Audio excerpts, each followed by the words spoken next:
조합원 여러분 안녕하세요. 지회장 여미정입니다.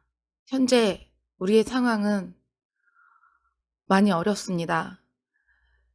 천막 노숙농성을 시작한 지 97일이 지나고 있습니다. 대구 본사업 농성과 촛불문화제, 1인 시위, 3차 총파업 투쟁을 통해 우리는 타당성 검토 협의회를 1월에 개회하도록 만들었습니다.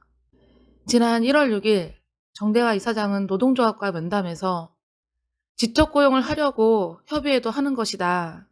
안 할 생각이면 협의회를 왜 하겠느냐? 라는 말로 콜센터 직접 고용에 대해 긍정적인 의사표현을 했었습니다.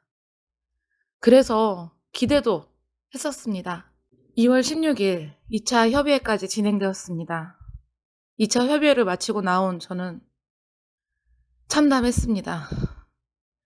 재단이 절차상 하자만 해소하기 위해 상담사 의견을 청취하였고 형식만 갖추어서 민간위탁으로 계속 콜센터를 운영하려는 뜻을 가지고 있다는 생각이 강하게 들었습니다. 저는 정대화 이사장이 듣기 좋게 포장한 말로 우리를 기만하고 우롱했다는 것에 분노하고 있습니다. 장학재단 콜센터는 이사장이 바뀔 때마다 일자리가 불안해집니다. 2017년 안양옥 전 이사장은 콜센터를 전국으로 확대해서 맞춤형 찾아가는 상담 서비스를 제공한다고 하며 수도권에 있던 콜센터를 전국으로 분산시켰습니다. 그리고 콜센터 상담사 100여 명이 일자리를 잃었습니다. 2019년 이정우 전 이사장은 전국으로 분산된 콜센터 운영이 비효율적이라며 콜센터를 통폐합했습니다. 또 콜센터 상담사 80여 명의 일자리를 잃었습니다. 이정우 전 이사장은 콜센터 상담사와의 갈등 문제를 해소했다고 했지만 사실은 재단이 책임져야 하는 콜센터 상담사 해고 문제를 민간 기업에 떠넘기고 나몰라라 했습니다.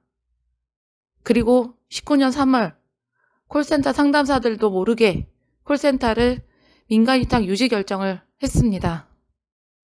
그리고 현재의 정대화 이사장 2월 13일 정대화 이사장은 학생과 학부모의 불편을 최소화하기 위해 콜센터 기능과 역할을 재편하는 것이 좋겠다는 말을 하였습니다.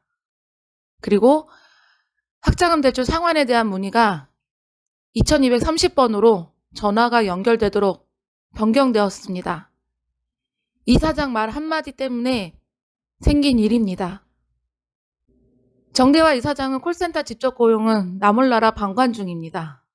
2월 17일 폭주하는 상담 전화에 대해 콜센터 근무 시간, 근무 방식, 근무 형태, 계약 방식 등 모두 점검하여 국민에게 봉사하는 기관이 되도록 하겠다 하였습니다.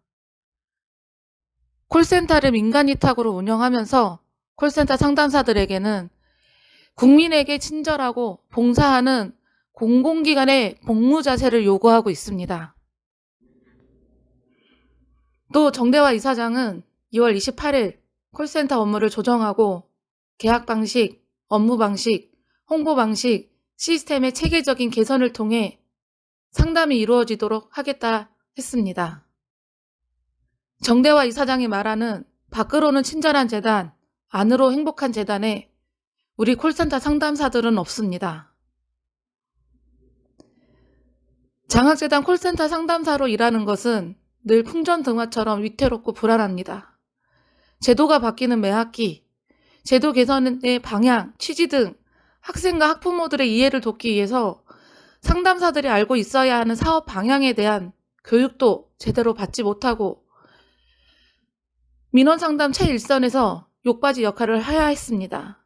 이사장이 바뀔 때마다 내 일자리를 빼앗기는 것은 아닌지 불안에 떨어야 했습니다. 이제는 끝장투쟁을 해야 할 시간이 다가오고 있습니다. 당하고만 살 수는 없지 않습니까?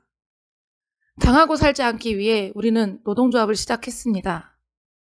문재인 정부의 비정규직 정규직화 정책은 공수표가 되었습니다. 우리가 바로 그 증인입니다. 어느 누구도 대신해주지 않습니다. 이재명이 되든 윤석열이 되든 마찬가지입니다. 결국 우리가 나서서 싸워야 합니다.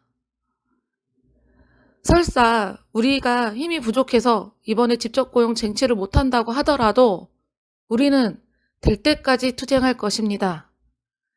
중간 착취하는 민간 위탁은 옳지 않기 때문입니다. 직접 고용이 정의이기 때문입니다. 우리는 협의회 뒤에 숨어서 콜센터 상담사들을 기만하고 우롱하는 정대화 이사장을 향한 투쟁을 하겠습니다. 우리는 정대화 이사장에게 끝까지 책임을 물을 것입니다.